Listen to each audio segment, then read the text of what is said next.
Here I I go. warn you, it is quite late, so I've been drinking quite heavily with my friends. So, like, Three, two, one. We're good.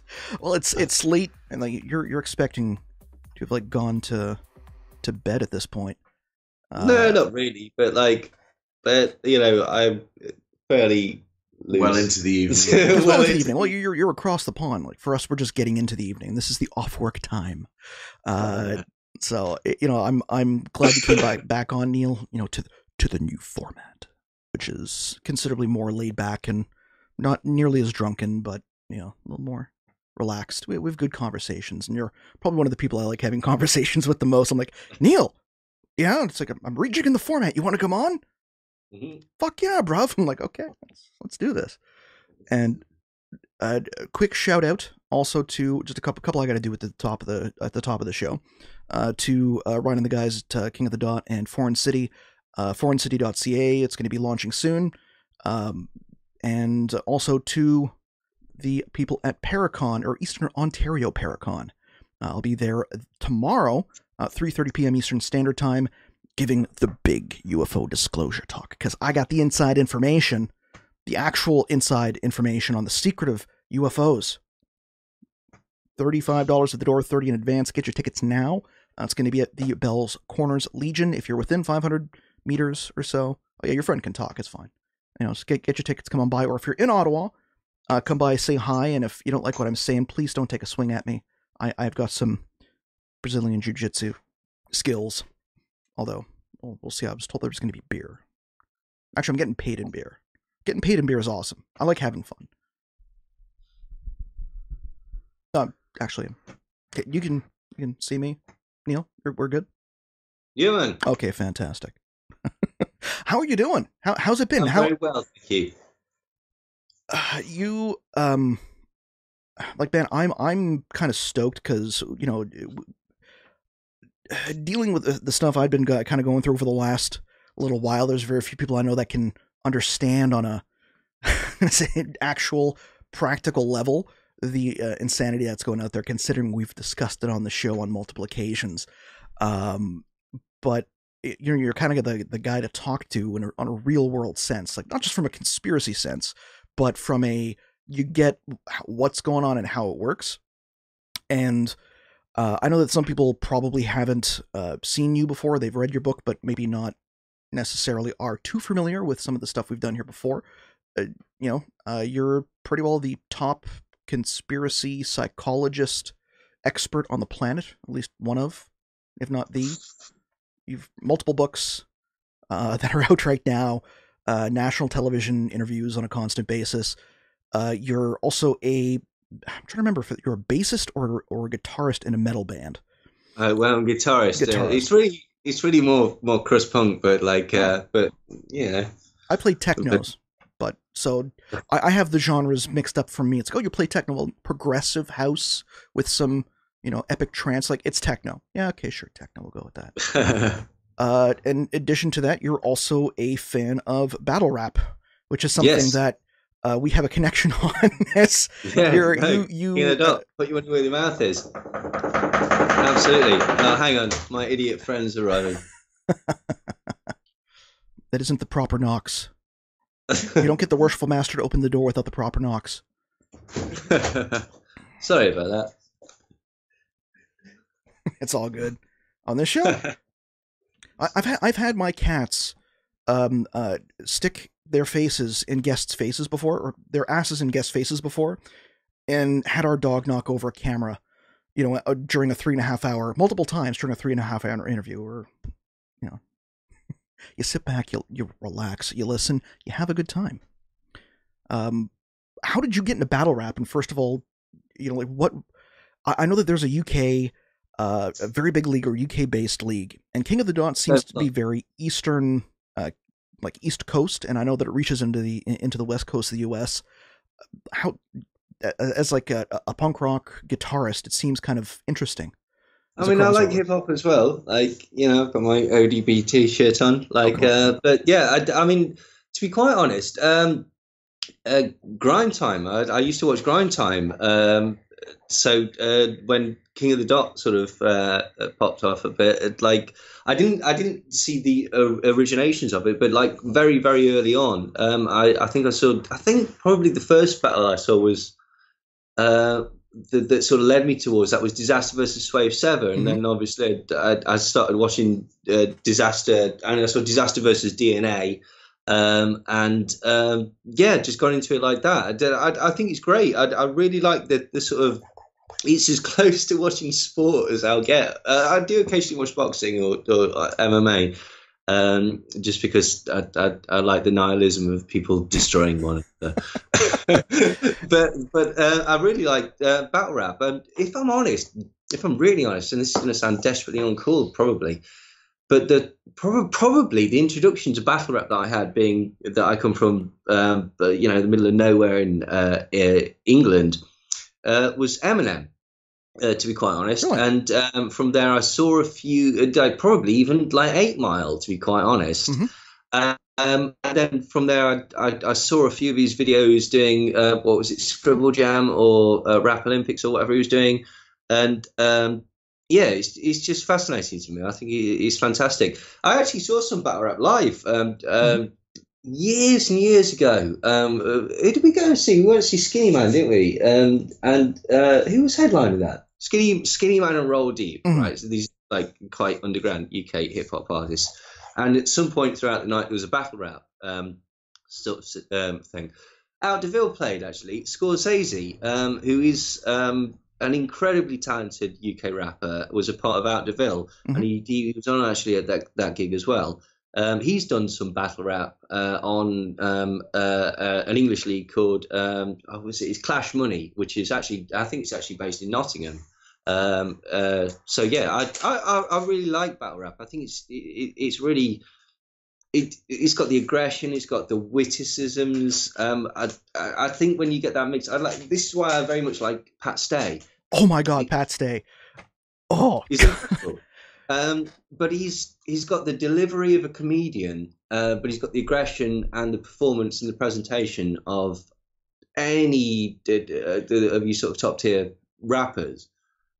He's incredible. He's absolutely incredible, and yeah, I think he's great. Like as I say, he's got everything. He's got that aggression. He's got the cleverness in which he makes you feel like, oh, I know that reference. He's got the wordplay.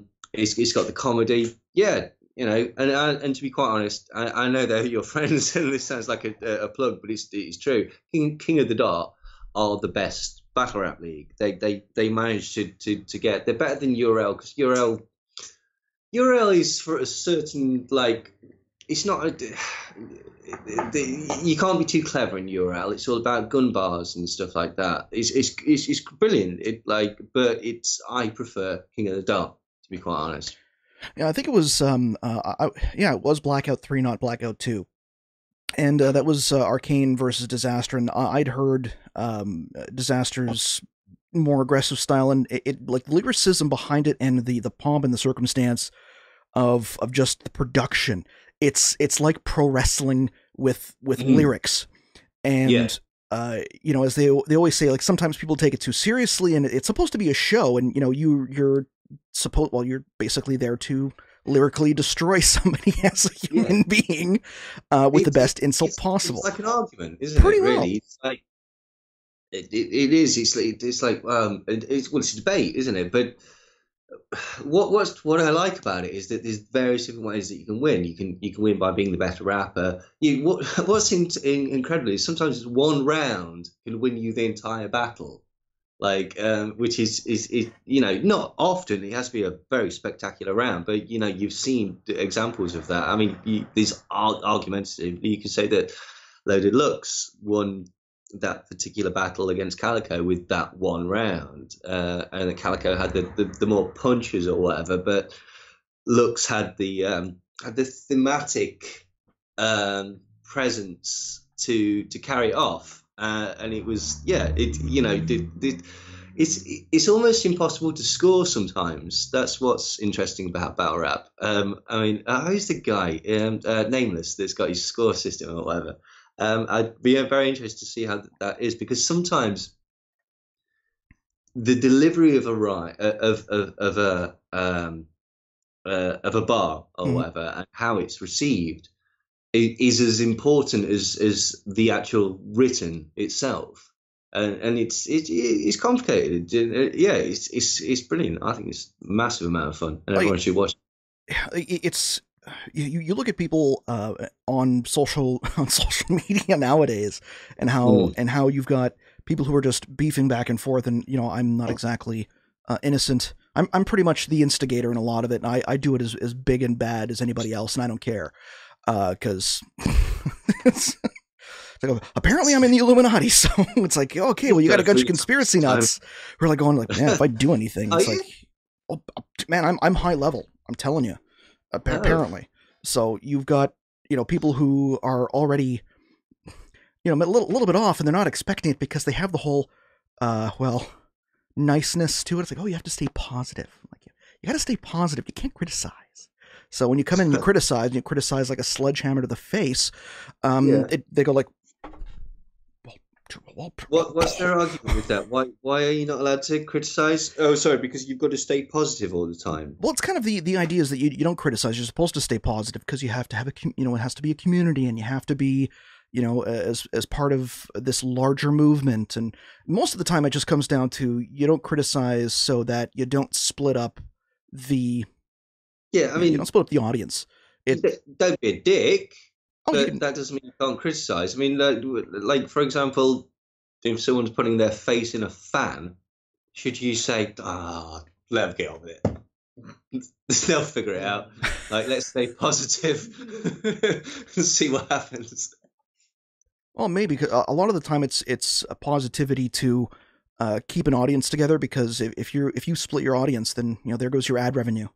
It's like Oh yeah, what happens if your ad totally. revenue Like, goes away? So a lot of the times they'll push that positivity angle, and it's like, okay, well, or that alt right angle. oh yeah, well, oh, there you go. Unity through strength or whatever the hell they're pushing now. And I know that, like, oh man, even the meme sometimes is just insane. Now they've got this like a flat face meme where it's just Mm. like like they take over somebody's face and they'll color it, and then it'll just be like two dots and then Oh yeah. I don't understand that. What's that? That was the I point. I don't know. It's supposed to be like Oh, this hang alt on. Like, right. yeah, I think that was it. Like, it's a mass movement, a coordinated mass movement to show that the opposition is of one voice and soulless, isn't it? Which some might say was contradictory. Well, top minds think alike. You know, individuality. We are inclusive of everybody. But if you talk against us or question the president, you're banned from whatever Did you see whatever the recent, form. That's I don't know. I don't go to those forums. So that's what I always hear. did you see the recent furore with Blair White, where who's a transgender lady, who but is also alt right in the same way that, like, she's a sort of, oh, I've seen an angle here how I could, like, cozy up to the bullies in the same way that Candice Owens does, although Candice Owens is financed by Turning Point, which is Betsy DeVos and various other people connected to the Shillman Foundation. So Blair White's a sort of lower level, one of these people that sort of, saw a market and sort of, jumped on it. But she's basically outed a series of people recently. Like, she got all pissy, and she's not named names, but it's fairly clear that she's talking about people like Stephen Crowder. And Mm-hmm. she's saying that he's just in it for the money and not really bothered, and actually, he's just playing a character. And that Milo Yiannopoulos has created outrage and hired people to this is what she said, hired people to protest at his talks to make it look like he's a victim, while simultaneously attacking victim culture as pathetic, which is a Freudian nightmare, which we haven't got time to go into, but we'll sum it up. He hates himself, he's self-loathing. And various people like that. There's numerous people. Like, recently, Ann Coulter, Ben Shapiro, Charlie Kirk, and Candice Owens all dropped out of Politicon because they refused to debate against people like Sam Cedar and Carl Kalinske and various other people, whoever was on the panel. And it just basically shows that, like, this is a money making operation. Pretty much. That's what it is. They don't believe in their so-called ideology. They saw a gap in the market, and they maneuvered with it. If you want to be cruel, they were weak, and they went with the wave because people like Alex Jones and various other Red Ice and other prominent alt media outlets went that way. And they'll say, "Oh no, we got red pilled." You didn't get red pilled. You're just too scared to say, "Hang on, this is bullshit," and you went with the crowd. Like that's what it is. Yeah, you can't convince me otherwise. Well, because people can have legitimate, gripes or political, complaints or criticisms, and like the whole idea is, okay, well, what's the thing that's going to be used to be able to improve things? If you're just constantly, again, I'm also thinking back, it's like, well, I probably don't, give very many solutions to problems, although with the alternative research community, it comes down to actually research as a solution. But in politics, it's like they use that, they tear it down as far as the personalities are concerned. But the people themselves, they're just looking for an answer, and they hijack that anger. Yeah, no, absolutely, absolutely. I mean, this is the whole point. It appeals to it appeals to disenfranchised. I get it. I understand why people are sort of driven to these things, because it offers easy answers. It gives you someone to blame, an esoteric victim that you know just about enough about that so that you can hate them, but not enough about so that you understand them. Like, these people have got to be. There's a dichotomy about this understanding that these people have got to be powerful enough to threaten the very existence of your life.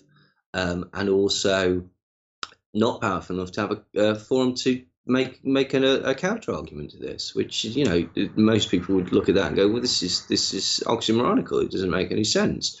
But that's the whole point of it. It's not an appeal to logic. It's an appeal to emotion. It's based on two things. It's based on the misnomer that the ruling majority class is under threat from minorities, and is founded in a concept of a mythic understanding of the past that never existed, that we want to go back to. Make America Great Again, for example. Like, this is the very definition of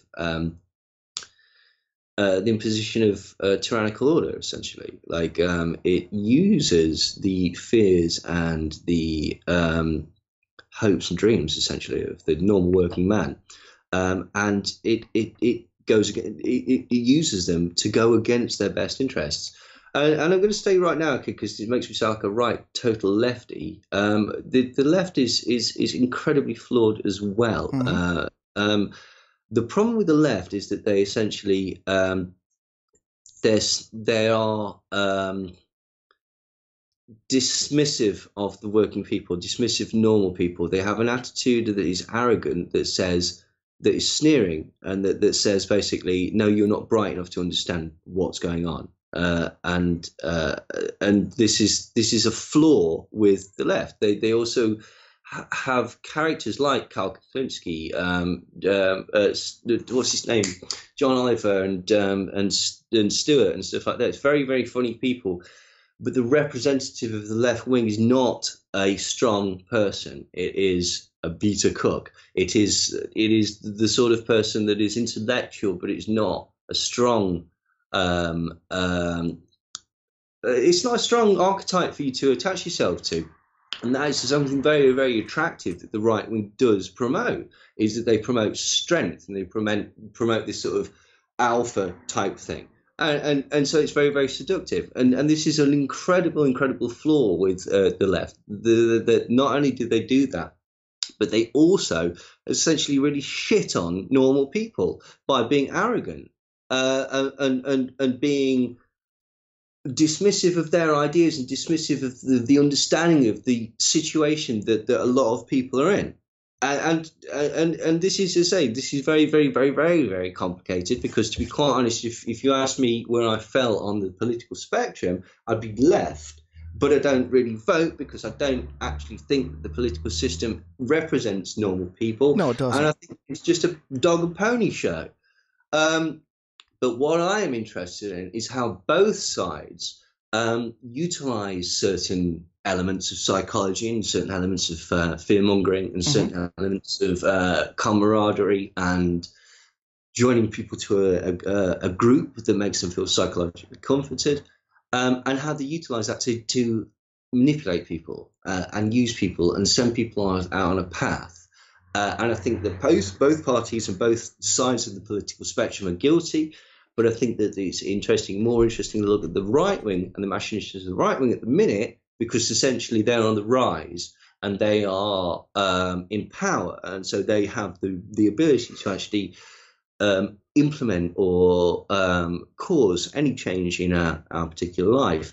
And I don't trust them because the people who are financing them, I don't trust them. And I don't. If this was 5 years Hmm. ago when Obama was in power, we'd be having exactly the same conversation, but I'd be talking about left wing people basically. So that's where I fall on that particular issue. Well, like if you're looking at the politics, it's the same thing with new ufology, and I have to at Mm-hmm. least throw out to the Den of Lore faithful who do follow the more mysterious parts of the paranormal world and alternative research world, and you have very similar archetypes from the celebrities, the talking heads. Although now I guess I'm kind of a talking head on this show because they can only really see my head from the top up. But you've got people who've been around for 30 years who basically have been saying, well, I've got the truth, and they'll say the truth as far as they're saying it, but they haven't not provided any actual evidence, and they're just collecting a paycheck off of their tours. And it's very similar to the way that politicians are saying, like, well, this is happening this way, and maybe it is to a certain extent in some cases, but okay, well, what are you going to do to fix it? Have you actually fixed the problem? Or if you're fixing the problem, is it the other side that's then twisting that problem, that solution around to then attack you by outright lying? Like Yeah. the amount of times I've I'm going to say presented actual verifiable evidence to somebody who was considered fairly influential, and the first thing that they did was turn around and say, it's like, oh well, you're a Freemason, so you're part of the Illuminati, like you're part of the deep state. And I'm sitting there going, you've been manipulating people for your own financial gain using your media job. Like I'm the problem. And that's the hook. That's the general way that politicians will use to manipulate you, whether it's from the left or the right. The left or Yeah. the right uses fear, the left uses shame, Yes. and Exactly. Yeah. it's you're still trying to appeal to that base animal instinct, and it's like, okay, well, like, no, if I get pissed off about something, I'm pissed off because the people believe it, and I'm pissed off the people who I know are using the tricks that I know that they're using to affect whatever. So, Hmm. I'm sitting there going, well, this is, on a much higher level of anger and frustration than it is from, your average person who thinks that, let's say, Obama's a secret Muslim, or, Donald Trump is doing whatever. It's so very isolating to a lot of people. Hmm. Yeah. Well, it's a divide and conquer tactic. It really isn't it? Like, which is very, very complex, because it essentially doesn't mean that there aren't elements of truth to these sort of left right politics. There are left wing plots, there are right wing plots, Mm-hmm. and it's how I see it. It's like a big bun fight behind the scenes, right? I mean, that's how I've described what happened with the election of Donald Trump. Um, I think there was essentially a sort of a coup behind the scenes, like very sort of far right factions like the Mercers and the Regis, um, enlisted with people like the Koch brothers, and this is all provable by the way that they sort of manipulated finance to create and finance a degree of alternative media like Breitbart and various other Ben Shapiro, Dave Rubin, people like that, Tommy Loren, Rebel Media, Tommy Robinson in the UK. through the Shillman Foundation and things like that. It was a coup. It was a coup that was sort of behind the scenes, that was not necessarily liked by the establishment. It doesn't mean it's right, okay? It means that it was an anomaly.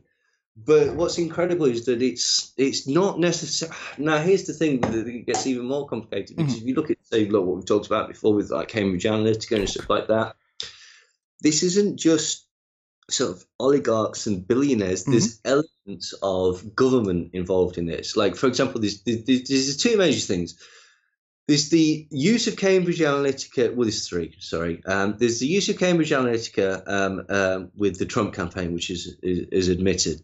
Okay, and if people don't know what Cambridge Analytica is, please watch the previous show that we've done on this, or go. I did a show with Richie Allen, or go on my website, sandersmindcontrol.com. There's a blog there. There's 3 parts now. It's growing all the time. It discusses all of this, and it's incredible. It's basically it's a sort of like government-sponsored mind control program, essentially. Cambridge Analytica, just to give you a potted history, what they did was they sort of they stole a load of data from Facebook, Instagram, and all your social media things. They applied analytics to it and basically created sock puppet accounts that would interact with you and see what it was that got you riled up, that got you particularly angry. And then they would personally create news stories and threads and such like that particularly sort of irked your own particular hatreds. And these were combined with videos that portrayed lies about Europe coming under Sharia law and various other things like that. And these were particularly aimed at across the sort of like swing state areas and stuff like that. Millions and millions of people were targeted by this sort of personalized advertising campaign. Now, what's particularly strange about this is that this isn't just a private company that's financed by Robert Mercer, who is connected to Steve Bannon through Breitbart and Rebel Media and all the other outlets that we've talked about, and connected to Betsy DeVos and Robert Shillman and various other people who finance all of the alt-right, essentially. But they're also connected to Marconi Defense, and they're also connected to various ex-Pentagon people. They're connected to the MI5, and they're connected to numerous lords that are connected to the Conservative Party and aides to the royal family, and essentially the cream of the aristocracy of the British establishment. What's also confusing about this company, Cambridge Analytica, is its parent company, SCL, is run by an ex-MI5 spy called Nigel Oakes. SCL and Cambridge Analytica have two things. They have a secret X clearance, which means that basically they have a license to hold government secrets of the UK from top secret and higher, from secret and higher, which means that they're a government agency. They also have an export control, which means that the use of this, it's considered a psychological weapon of MI5. And so the use of Cambridge Analytica's techniques has to be approved by certain members of the UK government, which means that the campaign to get Trump elected and the campaign to get England out of the European Union, regardless of what you think about the outcomes of those two campaigns, they were approved by a section of the UK government. Further to this, there is Cambridge Analytica has got an offshoot called Black Cube, which is run mainly out of Israel and has Mossad, ex-Mossad employees on its board, and it's connected to Cambridge Analytica via a gentleman called Vincent Schengi, who's the highest shareholder for Cambridge Analytica. Now, they were very involved with the recent implementation of Viktor Orban in Hungary. They essentially ran his campaign in the same way that they ran Donald Trump's campaign, the Brexit campaign, via a campaign of mind controls, essentially, across social media, spreading lies, setting up a false enemy. This is from their own documentation. They set up a false enemy for people to fight against, so that they rally behind a sort of nationalist concept. So Mossad admittedly got Viktor Orban in power in Hungary. Simultaneously, Mossad are also financing right-wing groups and militias in the Ukraine, which is, fighting against forces, Russian forces at the minute. All the same time, you've got people like Marine Le Pen and her niece, and Salvini in Italy, and Geert Wilders in Holland, and I forget the guy's name in Czechoslovakia. Now, there's one thing that connects all of these people. They're all basically financed to promote. Finance is strong, promoted with heavy like losses to that particular company by Gatestone Media.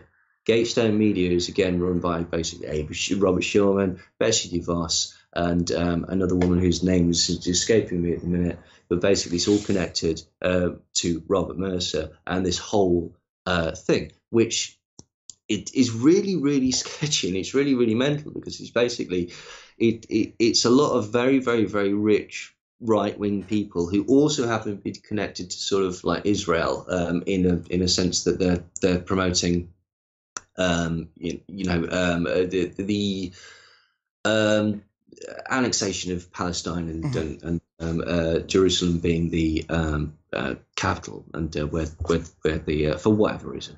But they're also, as I say, promoting this right wing neo-Nazi agenda. Like, for example, it's really strange. All these people in the Ukraine that are using Israeli military weapons shipped over there by the Israeli military, admittedly being promoted by again people like Black Cube and stuff like that. The reason they've been convinced to fight against Putin is because Putin is a Jew, which is not true. Like, and he's nonsensical anyway. So, like, it's crackers, mate. We're living in a really like dismal world. Oh, like, it's at the point now where I don't even really go on Reddit anymore. Like, I can't. Like, any of the news subreddits. Heck, you want to go to sports, NHL, NFL. At one point or another, someone always turns into politics, and you can always tell based on either their username or based on their post history. Like, it gets pretty wild sometimes, where you just like see complete breakdown in entire threads. Let's say it's even just a discussion on, even local politics. Yeah.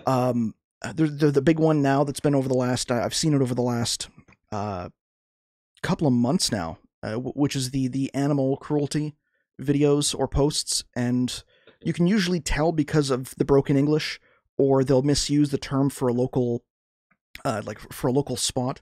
There was one that I saw that said, well, it starts out with this big sob story and all these photos of like their dog that was attacked by some wild animal and was taken to a veterinary hospital, and the dog died because, well, it was attacked, and, well, damn the city council for not stopping this. And then just kind of leaving it at that. I take a look at the person's profile, and it's like, shots of this person holding a gun, and they're talking about the spot where their dog was attacked at a place that I take my dog. It's like, you didn't use the name that everyone uses for the name.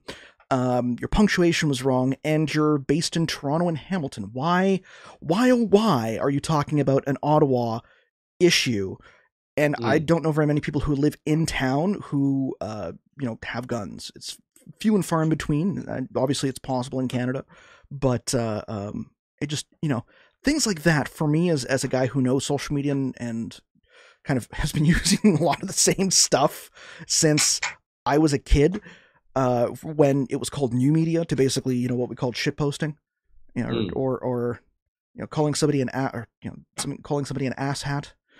These are all terms that originated from back in the early 2000s, when nobody knew how to use social media. We just used it to organize raves. So it's like, it was pretty effective, but it's gotten now to the point where you can profile somebody just based on their browsing history, and Facebook will scrape so much personal information. That's kind of the point. I mean, like, if you look at the sort of foundation of Facebook. It was James Breyer and what's his name, Peter Thiel, who's now Palantir, and Mm-hmm. they got like a massive sort of injection of cash from InQtel, and InQtel is CIA, it's CIA's venture Mm-hmm. capital arm.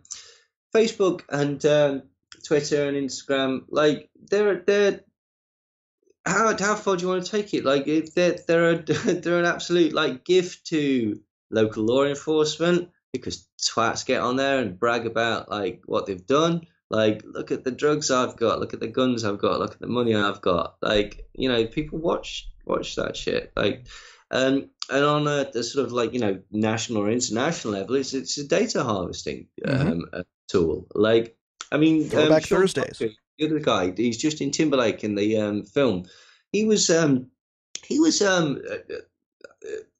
like pulled into the CIA aged about either 14 or 16, I forget exactly, because he was a sort of super hacker who's like really, really like you know skilled at sort of getting into different computer systems and stuff like that. And then he just so happens to be one of the people that starts Facebook, along with like let's say James Brown and Peter Thiel. Did you hear all that stuff like recently? Like Sean Parker, I've got a quote here actually. Ooh, segue. Like Sean Parker, he said this recently. I forget exactly where or when, but basically he said that I don't know if I really understood the consequences of what I was saying because of the unintended consequences of a network when it grows up to 1 billion or 2 billion people. And it literally changes your relationship with society, with each other. God only knows what it's doing to our children's brains. And as Parker says, that social networking sites exploit human psychological vulnerabilities through a validation feedback loop that gets people to constantly post to get even more likes and comments. It's exactly the kind of thing that a hacker like myself would come up with because you're exploiting a vulnerability in human psychology, he said. The inventors, creators, it's me, it's Mark Zuckerberg, it's Kevin Zystrom on Instagram, it's all of these people. We understood this consciously and we did it anyway. So yeah, they're quite aware of what they were doing. Like there's several problems with social media. It's a data mining tool. Mm-hmm. It's normalizing behavior like that's not normal. And there's a whole gamut of that, like from sort of sharing every aspect of your existence, like like somehow they've managed to like make that change from something that's completely grotesque to like the norm. From sort of creating relationships online to like the way that people interact online. It's very strange. People sometimes have a persona online, sometimes they don't have a persona online. The lines are very, very blurred. There's this whole sort of dopamine reward system for getting likes on your posts and stuff like that. Essentially, it's gambling. Like, and again, they were very, very aware of this. You put down a statement, you might get a lot of likes, you might not get a lot of likes, you might get a lot of like shitty comments or whatever. It's like gambling, but like like any smart gambler, what you're gonna do next time? You're gonna follow the odds. Like you're gonna like look at the form, and you're gonna go, oh, I'm not gonna post about that because that's far too controversial, or that's gonna cause this, or blah blah blah blah blah, etc. etc. So you might start to sort of cater your output because of the response that you get, or because of the scenario that you're in, because all of a sudden everyone's gone right wing, like Infowars and Red Ice and stuff like that, and you see where the money's going or whatever. So you decide, like, I'm going to get red pilled. Like, you're not getting red pilled, you're getting green pilled. Like that's perfectly normal human behavior. It doesn't make it honourable in any sense, but like the people that create these systems understand that you can manipulate people and you can sort of drive them like fucking buffalo off a cliff, like to do whatever you want, really. Um, and then you've got the fact that you've got an audience, and so it's not just a question of like putting out a statement. It's you've got critics now. Whether you believe these critics or whether you care about these critics, it opens up a whole sort of milieu of different sort of reactions that people aren't normally used to. You've got this fabulous sort of like platform to state anything and Mm-hmm. everything on, and somebody's going to come on and go like, yeah, your daughter's really ugly in that photo. What the fuck are you going to do about that? Like, but this you know, this is the sort of Pandora's box almost that's open to it. And I'm not a prude, and you know, I like shit posting culture and stuff like that. But it's an emerging technology, and there's huge amounts of problems that people attach ego to this. And you might say like you know, you're getting all these reactions and stuff like that. The next thing you're going to notice after the fact that you've changed your output, perhaps because of the sort of you know, the outside influences, you'll notice, oh Christ, my Facebook post or my Instagram, like you know, you've got 1 million followers on Instagram or whatever. How many mates have you got? You've got 7 if you're lucky, right? And 3 of them are a bit sketchy. Like, so, you know, and that's fine. That's real life, right? Okay. Instagram is bullshit. But people have that fantasy world is far more seductive and it's far more rewarding than real life. Real life's crap. You've got to get up in the morning and go like brush your fucking teeth and hair and go to fucking work. Nobody wants to do that. Like, it's crap. Right, okay, you get no recognition, you get shit on all the time. You know what you do get recognition for? Flashing your ass on Instagram. Not me. I've tried. I think Nobody wants disastrous. to see my ass. No. My demographic is wrong. It's like poor marketing campaign as well. But hey ho, you know, you've got to try these things. But like, do you know what I mean? Like, I'm being glib, but this is the point. And what's really tragic is that this is combined with sort of like a rise in things like Big Brother and reality TV and X Factor and American's Next Millionaire or whatever, and American's Most Talented and blah blah blah blah, etc. etc. etc.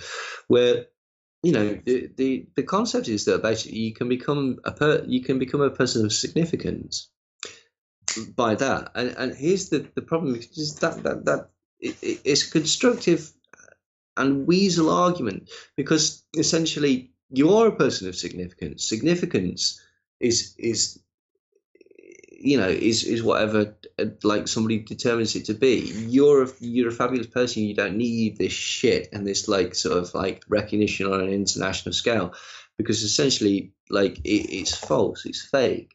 But this is the point. It's snake oil that's sold to people, and now people have got the opportunity to do that independently. And so, you know, they would strive to do that via social media. Like, and there is a difference between, say, doing it because you've got a talent or something that you wish to share with people that you put out, like being in a band or anything really. Like, do you know what I mean? And just doing it for the sort of what was termed in England as like an it girl or an it person, like famous for the sake of being famous, with with the sort of circular thing. Kim Kardashian, essentially, you know, she's famous because she's famous. I mean, she's famous because, you know, she made an incredibly poor porn film. Like, but you know, let's not split hairs. So that's the problematical thing, and I'll tell you another thing. Like, this is also like all these shitty SoundCloud rappers that are coming out at the minute, like Lil Pump and Lil Xan. They're all Lils. They've got huge, like, I mean, again, this is gonna be like hidden as well, but a lot of the time, but they've got marketing campaigns behind them. They've got people that are controlling their social media output. What happens is that people A&Rs essentially wait until you've got a little buzz that's caused essentially by hype, not by anything of any substance. And then they seize on that, they get in touch with you, and they do a 360 deal, which essentially promotes you as being more popular than you are, because the thing is that it's like a snowball effect. So that basically the popularity breeds popularity, and this breeds sales and etc etc etc and hype, and this is all again tied into this sort of social media concept of like fear of missing out, and what is the next meme, and what is the next thing, and who is the fresh sort of perspective. Well, it's like any David Wilcock video. that has, it's like, Mm. oh, David Wilcock, this video's got like 1 million views. And I'm sitting there going, anybody I know knows that he's just crazy as shit. So the only way that he would have gotten 1 million views with the, with just the insanity that's coming off of his page is like, you probably bought Facebook views. And if I took a look at your analytics, it would be Yeah. like, 999,000 views left within 3 to 5 seconds. Yeah. Like, come on. Here's an interesting thing, right? Okay, like at the minute, Infowars is really pushing this Iranian resistance Iran. I may have got that wrong. Hashtag resistance Iran. Yeah, I can't remember even the guy's name. But basically, it's this sort of resistance movement in Iran, like going against the government, and it's all promoted via what's the name of that? The internet server that he was using, was it like Trip or like Trap or I don't know, some shit or other, right? The point is that basically it's all done via this sort of like dark web sort of like sort of Tor sort of like messaging service. And with on the front page of this service, because I looked into it and to see like who is this guy, what's going on, and on the front page of it, it gives you a sort of tutorial that you can click on how to create an army of bots to spread your message.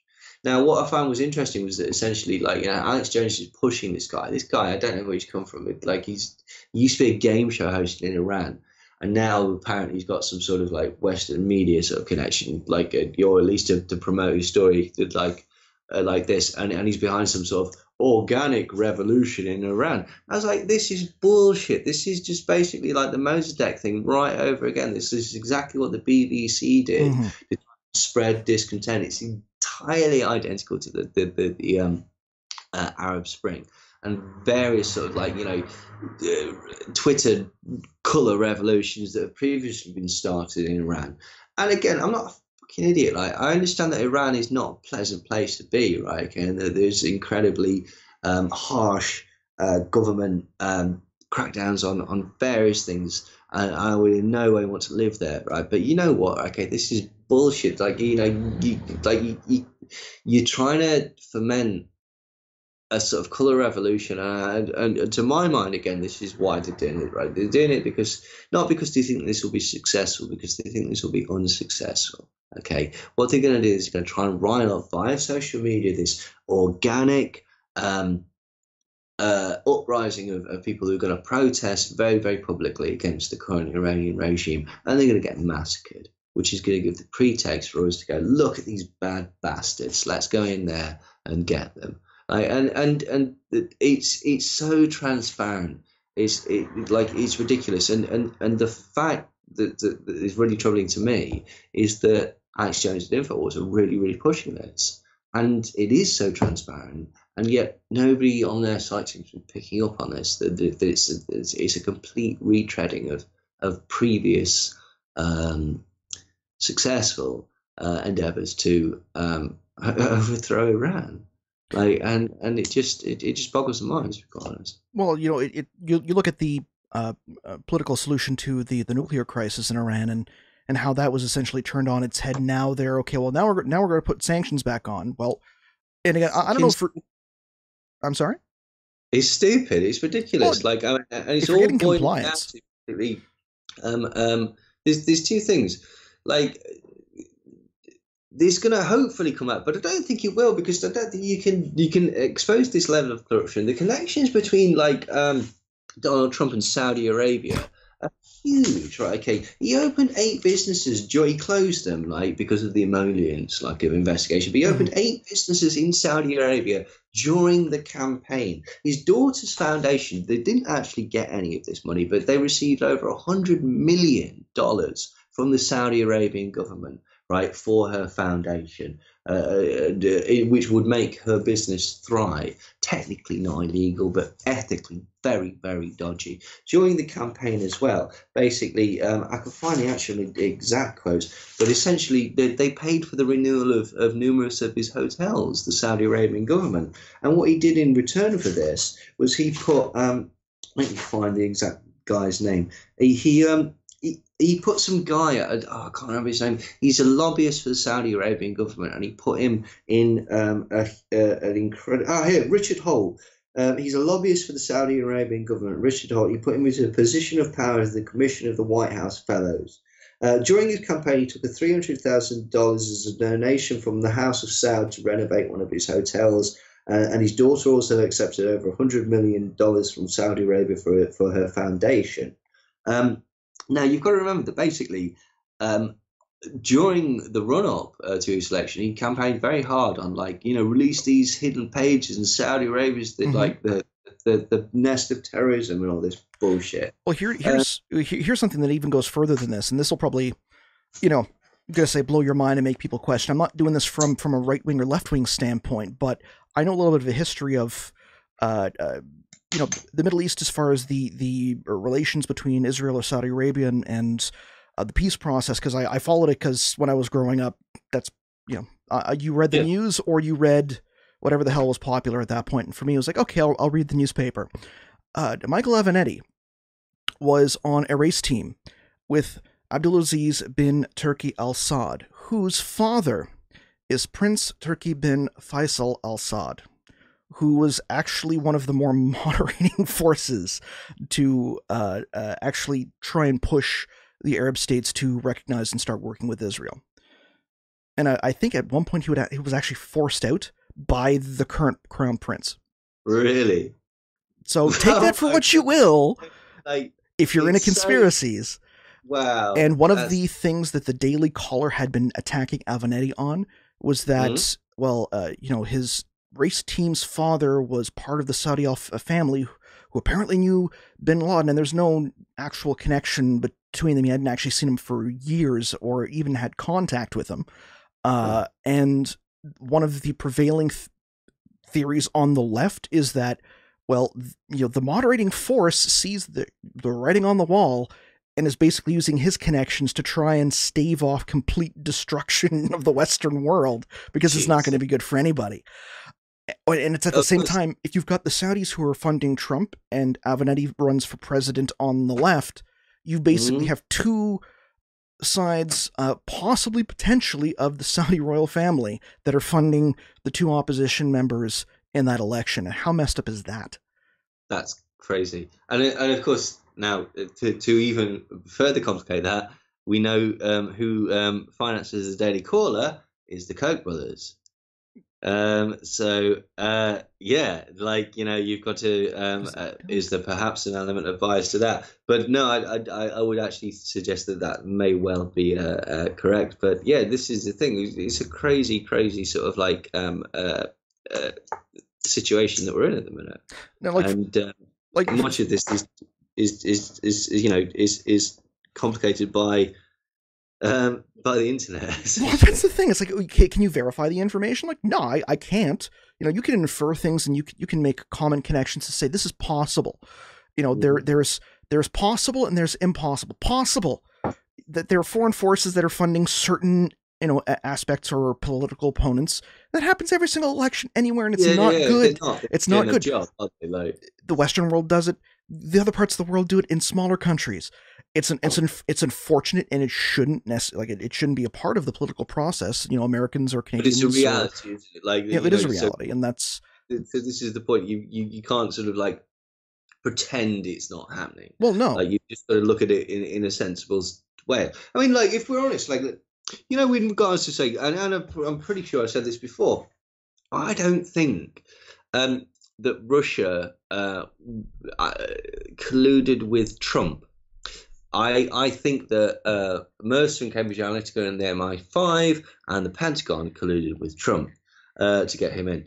I think that Russia colluded with Trump in as much as they were behind the release of the WikiLeaks documents. And then I think that after the fact, twatty Donald Trump Jr. and Paul Manafort, who are basically just sleazy, idiotic businessmen, knew that this was a sort of opportunity and they arranged that meeting at Trump Tower. I think that Trump probably knew about it, but I don't think that he sort of has the brains, if I'm honest, to actually caught the sort of KGB or stuff like that. I think he's totally compromised because basically I'm sure he's laundered money for Russian gangsters.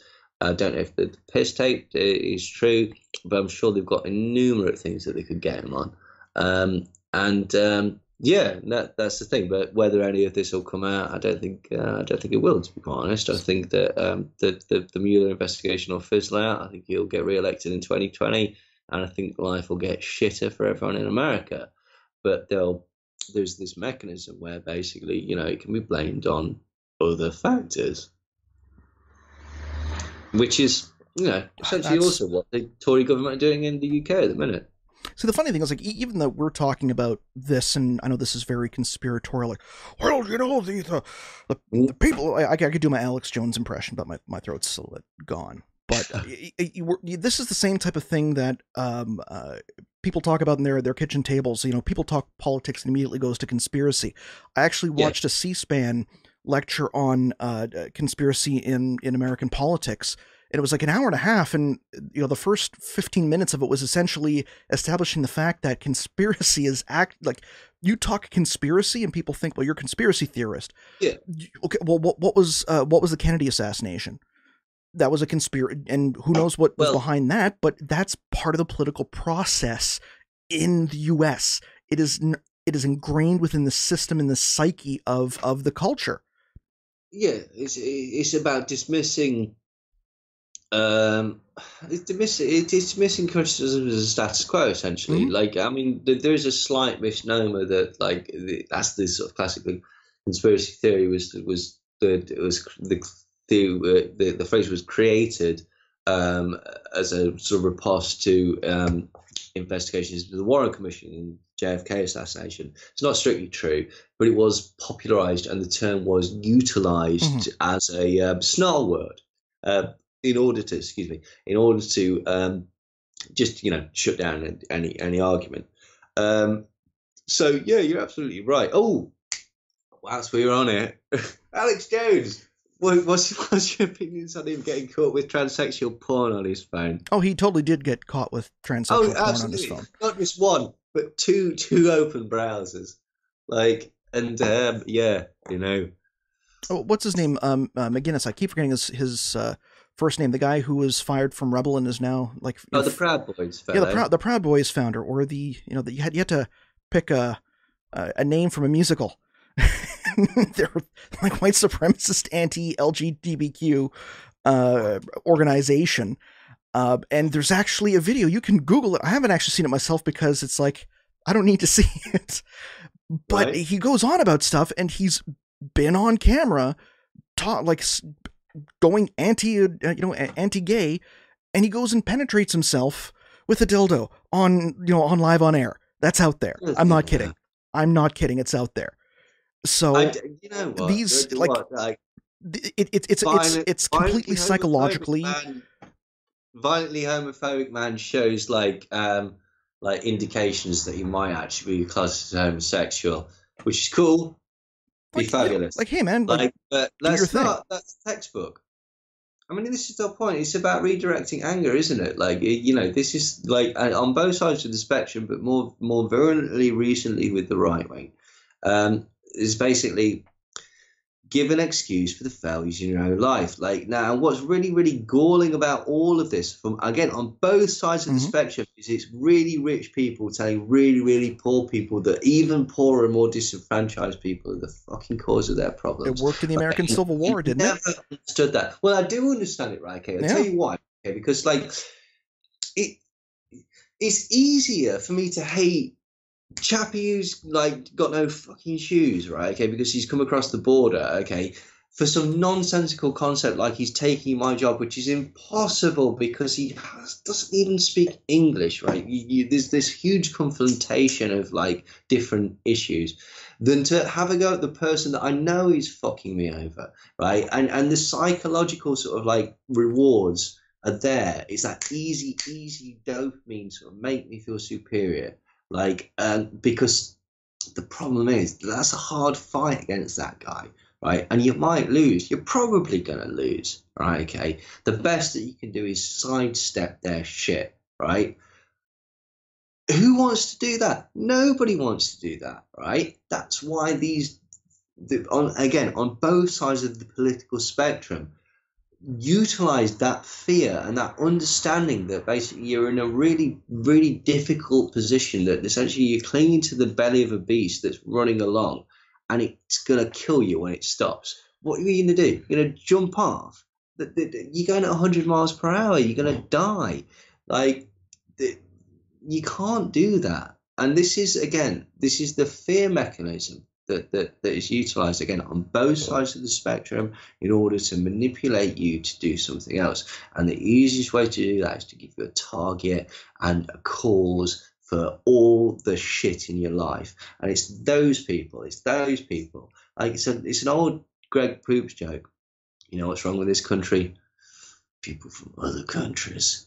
And it's bullshit, but it's easy, and it's a bumper sticker that can be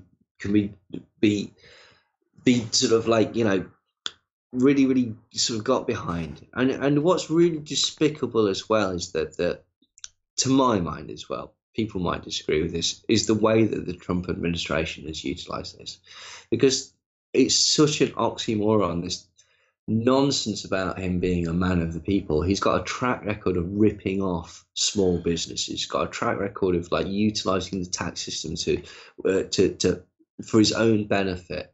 He lies constantly. He's rolled back environmental standards. He's rolled back worker union standards. All this shit about like lowest unemployment rate and lowest and highest economy.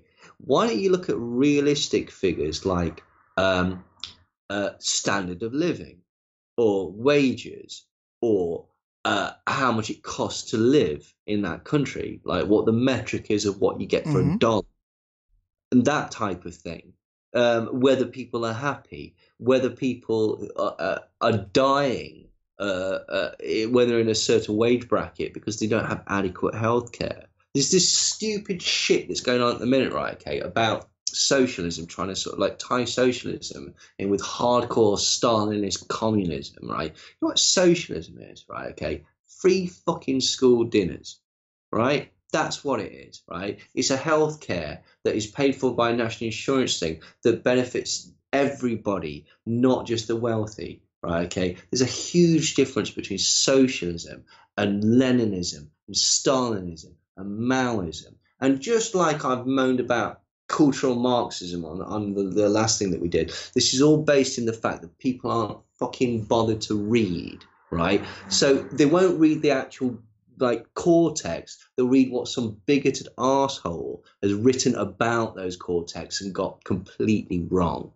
And that's the problem that we have at the minute. And again, it's exacerbated. I know this show was supposed to be about the internet and social media. It's exacerbated by that because it's that quick need an answer culture that everybody wants, that easy answer. And there isn't an easy answer, right? Because the system of government and the system of society and the system of civilization has been set up for thousands of years, right? Okay.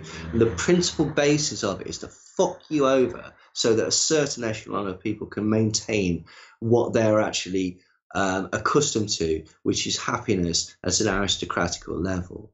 And that's it, right? It's a crab bucket and it's a mire.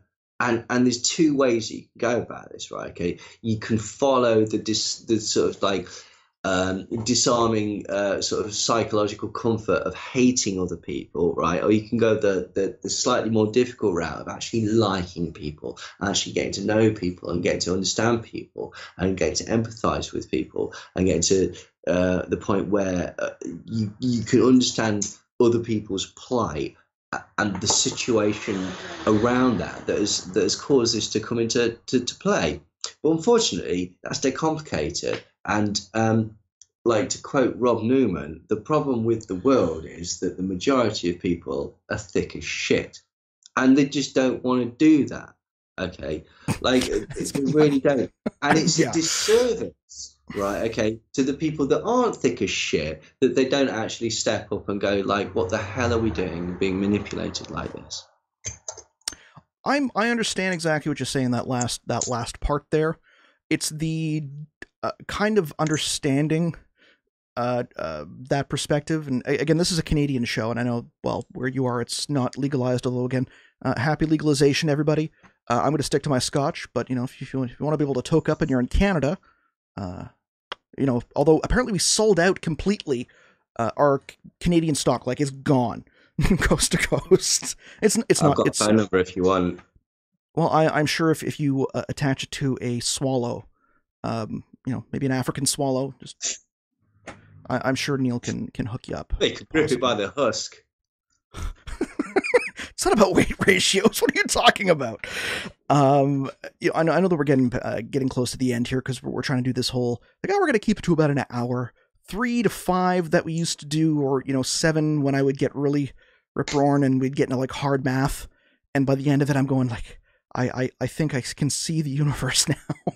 It's good, but we're gonna try and usually we're gonna keep it to about an hour, and then we're be able to have interesting conversations on a more constant basis. And plus, you need to eat soon, and I want to make sure that you can eat because I like you, and I've got to know you, and I can empathize with your hunger. Just to sort of add to my last completely nihilistic statement. Okay, that's not, I know that's a broad statement. People are thick as shit. Okay, what I'm saying is that there's half of that is half true. Okay, but there is a mechanism that basically contains people and makes them ignorant via fear and via new things and via all the sort of mechanisms of civilization again that have been around since. What's really interesting is you can read sort of diaries of sort of say Romans or whatever, and what they're talking about is the same shit that you and I are talking about. How am I going to pay for this? So and so's pregnant. Bloody hell! I hope I get a promotion.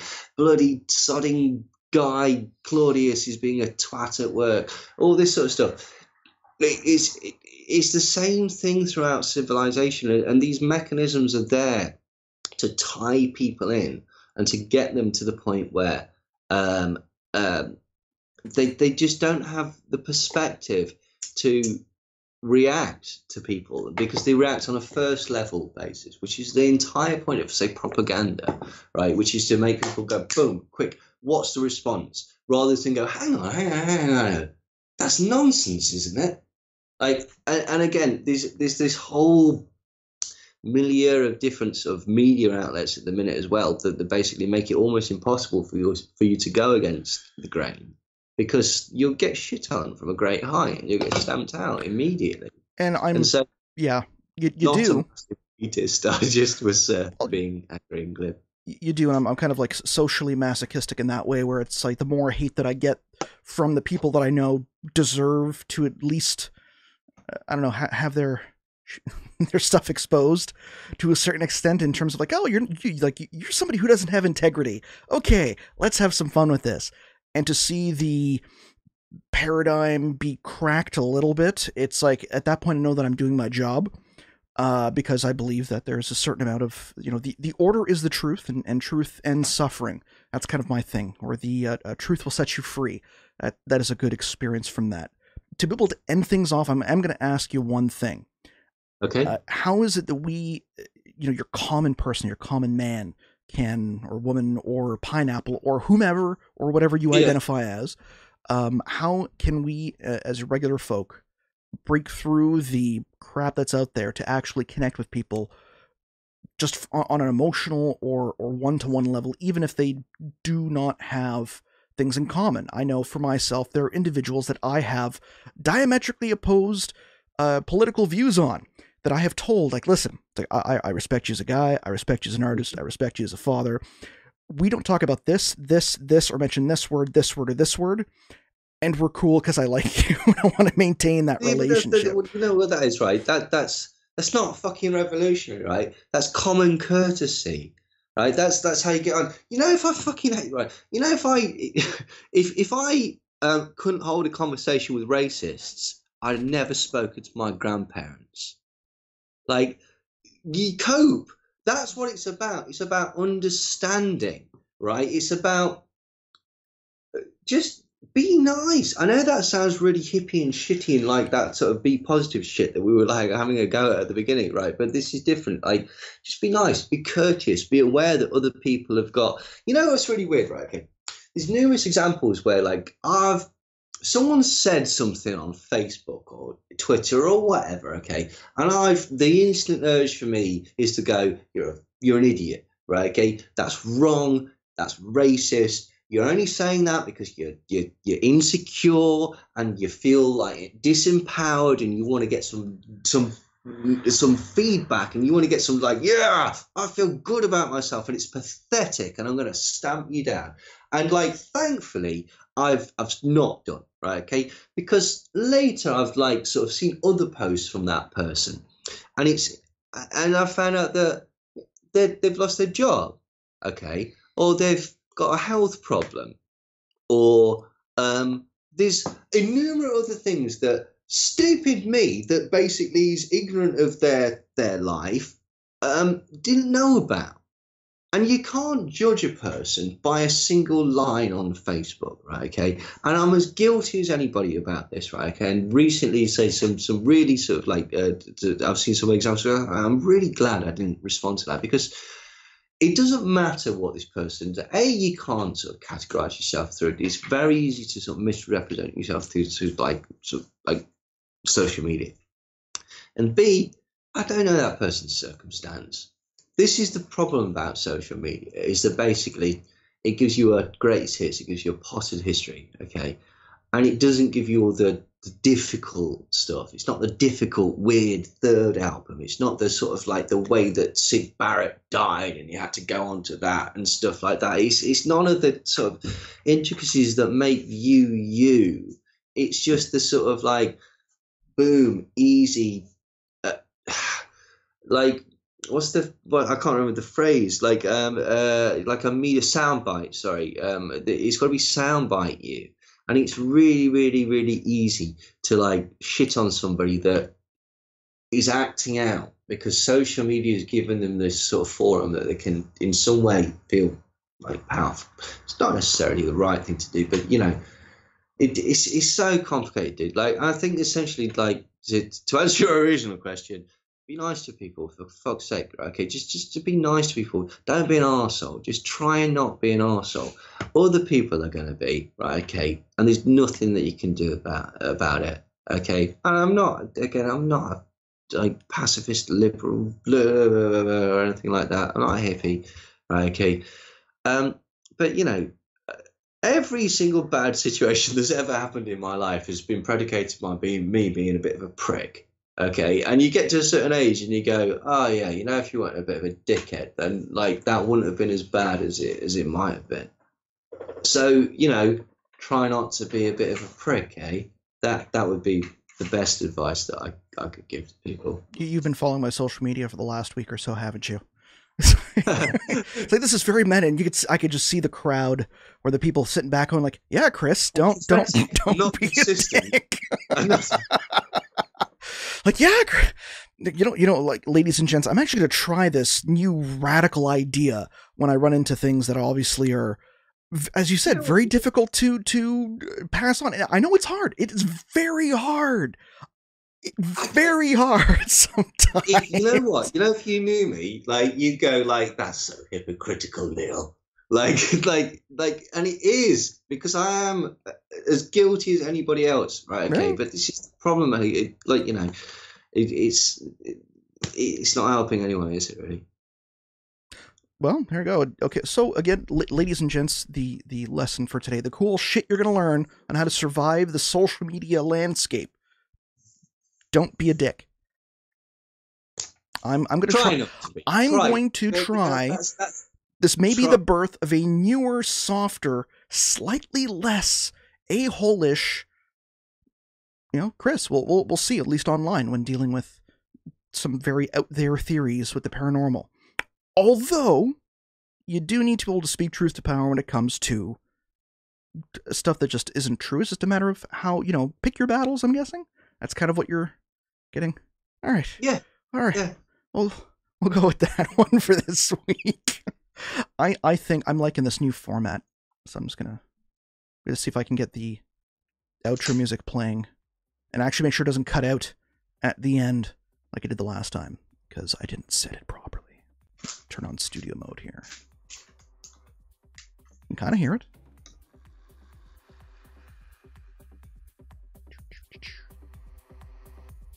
Oh, that's right. I didn't. I unplugged all of my sound cards, so it's going to come on here pretty loud in a second. Let me just turn that down. Crap. OBS, we need to talk about your UX. It's not working here. But it is working. I've got audio out. Why isn't it working? My goodness. Well, apparently I've got music on the outside. I just can't hear it myself. So I guess everyone else is hearing it. And if that's the case, then we're just going to go with that. So, ladies and gents, it's been Den of Lore talking about social media, and check me out at Eastern Ontario Paracon, where I'll be letting rip the truth about UFOs and disclosure. I'm fully expecting to get jumped in the parking lot afterwards with this one. We'll see, and we'll see you on next week.